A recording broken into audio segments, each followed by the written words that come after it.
It's Brian Soscia. I'm here, WWE WrestleMania 29, MetLife Stadium. CM Punk, you're going in to face The Undertaker. How you feeling, man? I feel great. You feel great? I mean, this is a big match for you, but the most important thing is MixPhiladelphia.com. What we're doing is hot then, hotter now.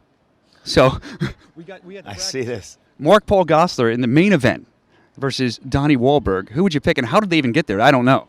Oh, wow. I haven't seen Donnie Wahlberg recently, so I can't comment on whether he is hotter now than he was when he was on top of the world in the New Kids, but I got to go with Bayside's Mark Paul Gosselaar. You have to, man. And he beat Mario Lopez, AC Slater, in the first round, so that's serious business. Of course he did. Of course he beat AC Slater. So CM Punk, you got your smartphone out now. You're going to vote, right? Yeah, we'll do that right after this. Right after the match with WrestleMania. So it's good to have you here. You have The Undertaker, and which is a huge spot on the card.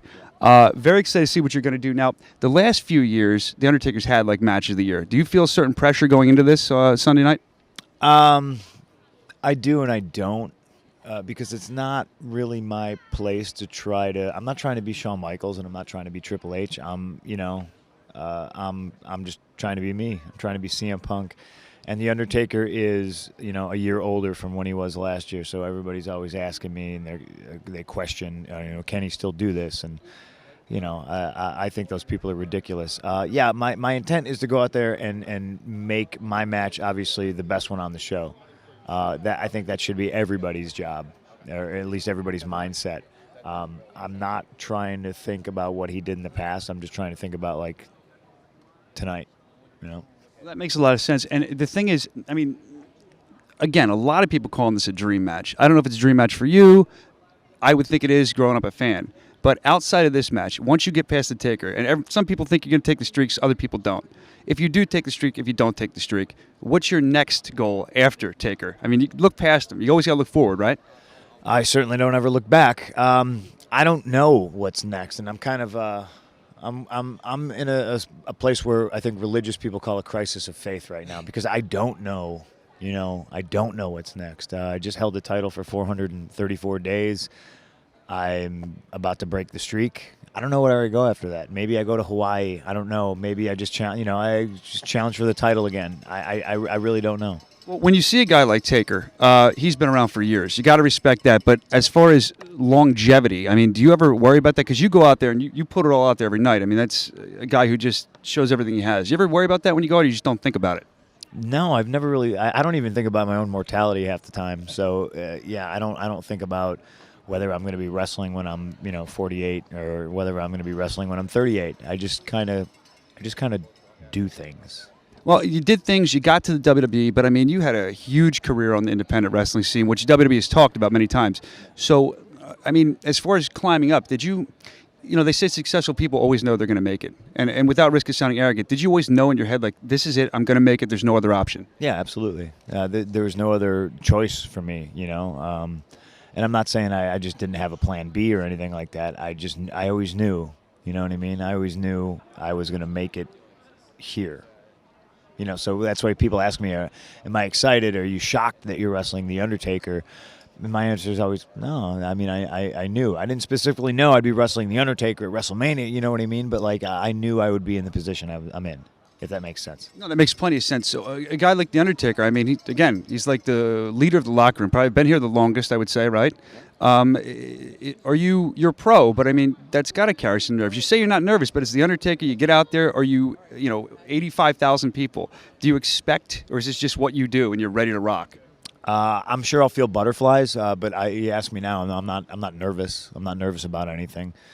But everything changes, like, when you are about to step out, so it could change.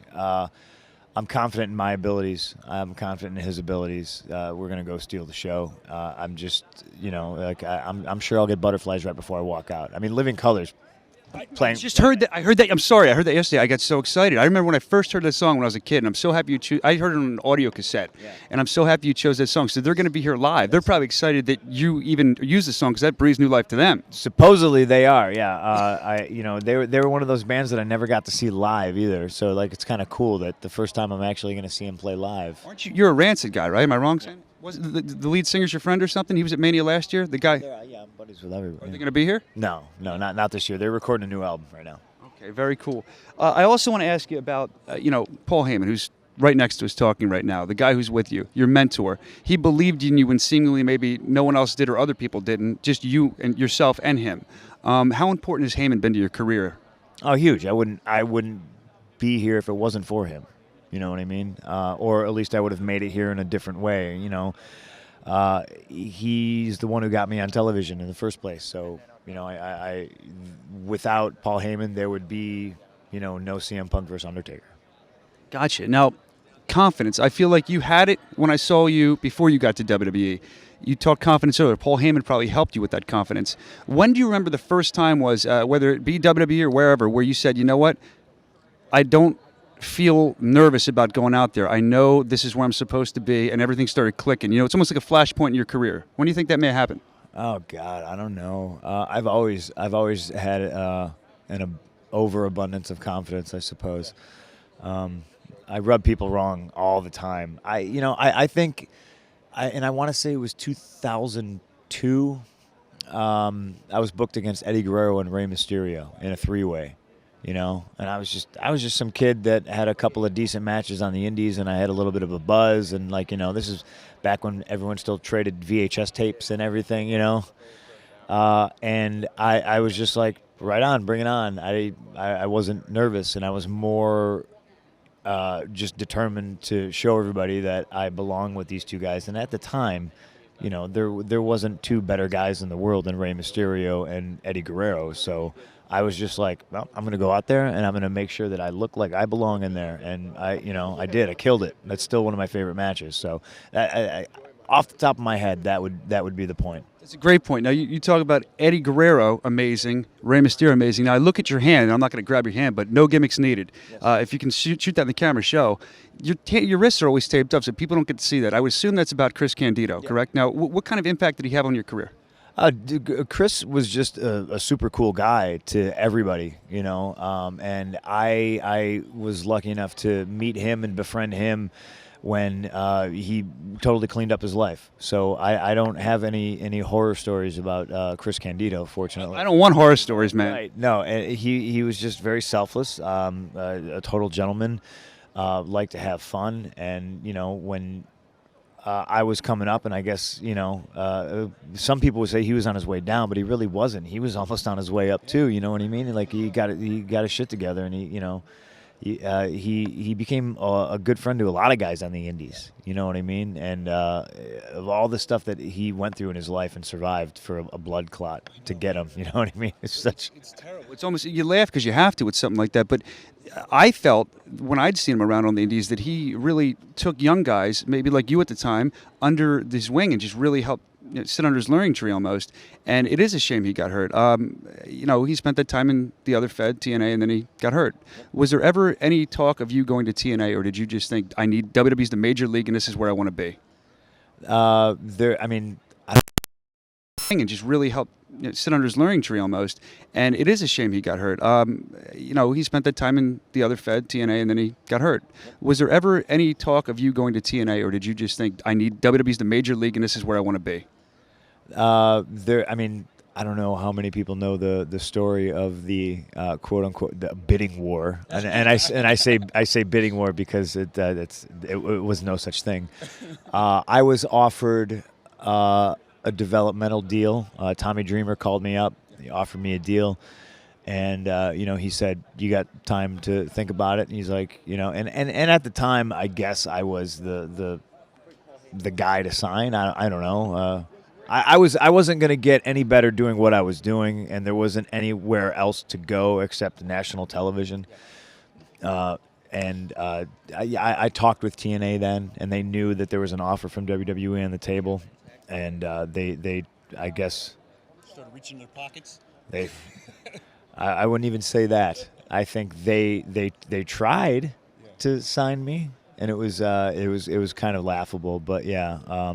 For a hot minute, I was laughing about the situation I was in, because I really could have gone either way. number one prospect there at the time. That's I don't know if TNA's competition. I mean, I hope they do well. But what about when you were younger, growing up? Were you a WWF at the time, WWE kid, or were you a WCW kid, or you just watched everything you could find? Now, I was a WWF kid because that's predominantly what we got in the Midwest. That's the thing. Like, if wrestling was on, I would watch it. And I've always said this. The only time I ever changed the channel was when Lex Luger was on. I hated Lex Luger. I don't, and I just can't. It's just the antithesis of like everything I don't like about like oily muscle guy. Yeah, and I would just be like, I say this, but it was actually you had to used to have to turn the dial. Did you watch GWF and stuff on ESPN2? Did you get that? No, see, I never found any of that stuff. I never saw the AWA or anything like that. Yeah, so like I had to really outsource to find like all my other stuff. And then of course, I discovered like the NWA and like the earlier stuff and like fell in love with it. So awesome. Well, CM Punk, I really appreciate you hanging out. I get one more before you go. You got all these tattoos. I'm a wimp. I'm afraid of needles. I could never get a tattoo. I'm very indecisive. Interesting question I always think of. I saw you get your new chest piece a while ago. Did you have to check with WWE because you're changing your body, you're changing their product that they invested in before you did it? And how much does it hurt to do that? Because you're falling afterwards after you get a fresh tattoo. When do you find time? Yeah, they want you to ask permission. I never have. So I just showed up to TV one day with a giant chest piece. And getting your chest tattooed sucks. Yeah, I imagine. Yeah. The reason I did it is because I never had a break, but I had elbow surgery. I had my right elbow scoped. So I figured, well, I'll be out of the ring for a while, so I'll just get my chest done. So I got my chest done, and then I was at TV the next week. So, yeah, ribs on me. I ribbed myself. CM Punk, taking on the Undertaker, WrestleMania 29. Very happy to have you here, and this is the place to be. You got to get down here. And is there any parting words? Like, what are you going to do to the Undertaker, Mr. Punk? I don't know. Is that your? Can I call you Mr. Punk, Mr. CM? You can call me Champ. Everybody else does. All right, Champ. I'm gonna break the Undertaker streak. I'm gonna break the Undertaker.